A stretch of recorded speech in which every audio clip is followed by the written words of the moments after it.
welcome Neil Finn and Nick Seymour from Thank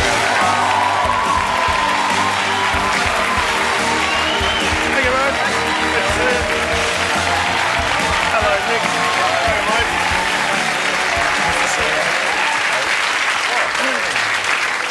Hello, Nick. They've got a lot of movement in these chairs. Yeah, indeed. You can actually lock it in, or we can rock back and forth, making Pete green with envy. You'd like one of those, wouldn't you, Pete? Love it. Hey, congratulations. Thank you so much for getting the band back together. It's fantastic on behalf of the Grateful Nation. It's an exciting new chapter in the Crowdies story. Was it fun to get the band back together? Did you like to get to make the call? I'm getting the band back together. How'd you do it?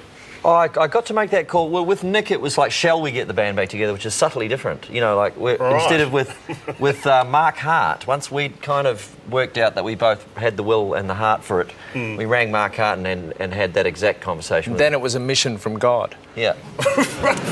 Well done, God. God deserves a bit of credit here. Mark said actually he actually said, we will rock. They were the first words that came out of his mouth. So I thought that was pretty good. That is There's fantastic. a Blues Brothers 2 in that, I reckon.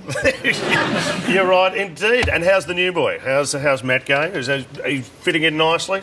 Yes. What was the process? Talk me through the process for getting the new drummer. Was it he had to have his own van? Well, we advertised he had to have his own vehicle. No time wasters need apply, and he's not a time waster, although he does like to sleep. He's actually a champion sleeper. I thought I was the world's greatest sleeper, but he, in fact, can sleep. He could sleep there. Well, in fact, Nick has, I noticed in his hand, a series of portraits of I didn't want to leave. I didn't want to leave it in the band room because I knew they were going to add to it. They were going to add to it. What is it, people? Come on. What is it? Come on, fire away, Chad. The Book of Sleep. This is Matt. That's actually Matt. That's Matt like a full frontal. Can we get a shot in? There it is. And then I'm not sure he'll be happy with that. that's my lovely girlfriend. But there's Matt on Qantas Flight 2 from Heathrow. That's lovely. Is this all going in the new exhibition of Matt? This is Matt. This is Matt backstage on Rove.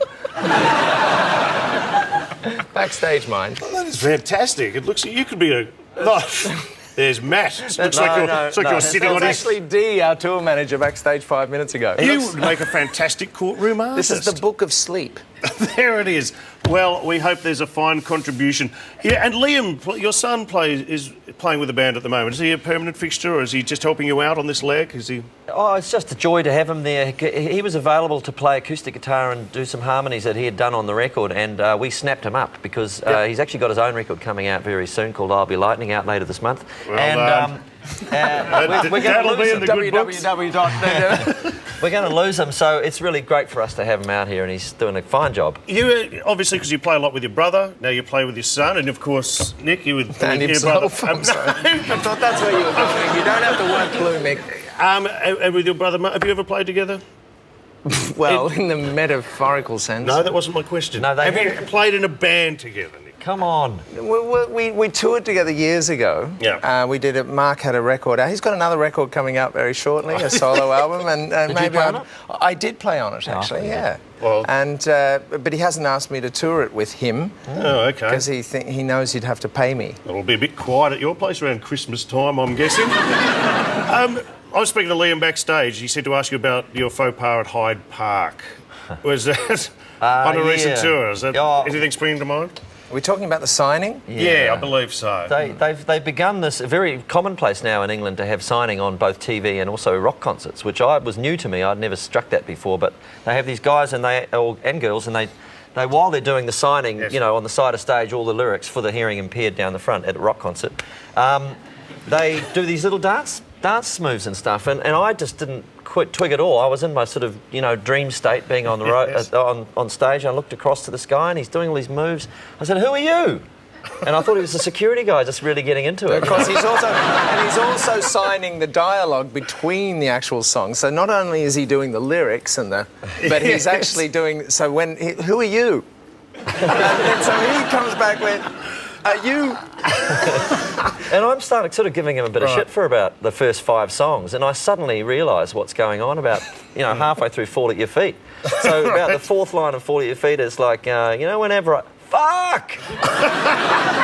And I suddenly realised I was laughing inside, but I was dying on the outside. Oh no! But it had a happy ending. I hope you're back on the big stage. Live Earth, was that a lot of fun for you?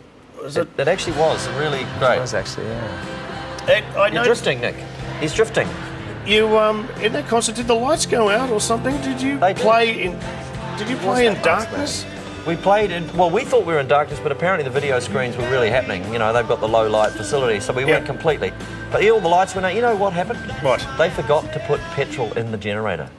Can you believe? Oh, because this is all biggest concert in the world. Yeah. That was bound to happen. They just overlooked the fossil fuel. Yeah. I thought it might have been those clap-on lights or something, and everyone was clapping. It was clap on, clap off.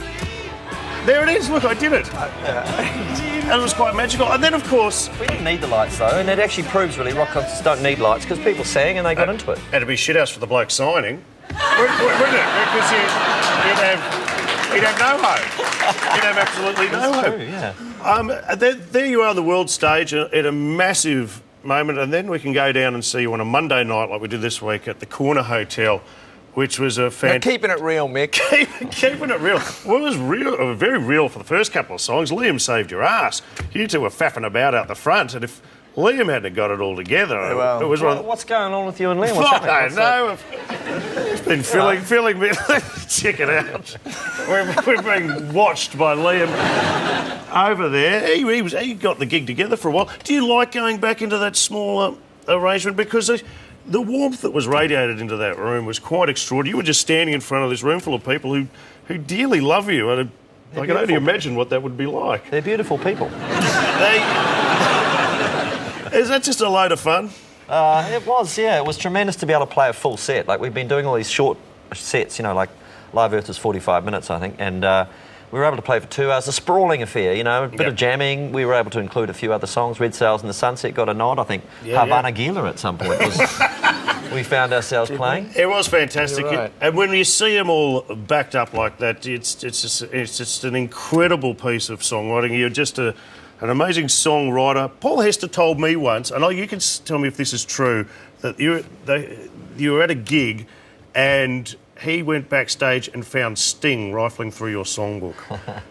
Is that just Paul being a dickhead? Or does that sound like something that could possibly have happened? Well, Sting did come to a gig. That's about the truth. The whole extent Go of on, it. tell him what you said to But Sting. actually, it was one of those. It was a funny. We'd had a talent quest that night, and he came back, and he was back and being very relaxed, and it was all very chummy and friendly. And Sting was there. You know, it was New York, brilliant. And but then he was sort of singing. He was going, "Oh, hey now, don't you?" I really like that He song. was sort of singing it to himself, and for some reason, I just shot back at him, do do do da da da.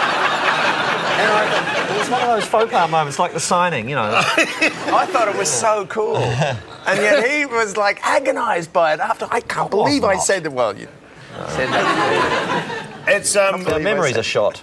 yeah, your memories are shot. Yeah. Well, we're just so happy to have you back. I thank you for coming in. We're going to go over a break. You're going to come back and you're going to punch one out for us. We will rock. I can't wait. Neil Fenn and Nick. We'll be back with the Townies.